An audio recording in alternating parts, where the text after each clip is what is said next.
अगदी भक्ती रसामध्ये आपण या ठिकाणी मंत्रमुक्त झालेला आहात। अगदी भव्य आणि दिव्य स्वरूपामध्ये संपन्न होत असलेला हा कौशल्य पाटील परिवार आणि जाधव पाटील परिवाराचा हा ऋणानुबंधाचा क्षण, हा विवाह सोहळा अगदी डोळे दिपून या ठिकाणी गेलेले आहेत। अगदी वारकऱ्यांच्या वेशामध्ये, सर्व टाळकऱ्यांच्या गजरामध्ये ढोल ताशाच्या ऐवजी आपण या ठिकाणी टाळ आणि मृदंगाच्या मंजूळ आवाजामध्ये आपण या ठिकाणी वधूवरांचा आगमन या ठिकाणी केलेला आहे। लोहा आणि कंधार तालुक्याचे माजी आमदार आमचे मार्गदर्शक माननीय रोहिदासरावजी चव्हाण साहेब यांचं सुद्धा या ठिकाणी वधूवरांना शिवाशिवाद देण्यासाठी आगमन झालेलं आहे.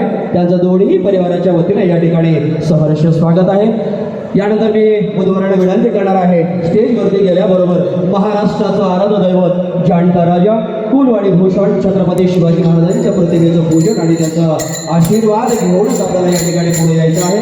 थोर संतांच्या पावनभूमीत स्वराज्याचे संकल्पक श्री शहाजीराजे राष्ट्रमाता राजमाता मासाहेब जिजाऊ हिंदवी स्वराज्याचे संस्थापक छत्रपती शिवराज धर्मवीर राजे संभाजी महाराज श्री संत मोतीराम महाराज श्री संत नामदेव महाराज यांच्या कृपा आशीर्वादाने या मराठी मुलकाच्या पावनभूमीत हा विवाह सोहळा या ठिकाणी संपन्न होत आहे. तरी आपण या शुभप्रसंगी आपण या ठिकाणी वधूवरांना शिवाशिवाद देण्यासाठी उपस्थित झाला त्याबद्दल आपल्या सर्वांचं सहर्ष स्वागत. मंडळी, या विवाह सोहळ्याच्या 5 मंगलाष्टका या ठिकाणी होती. सुरुवातीच्या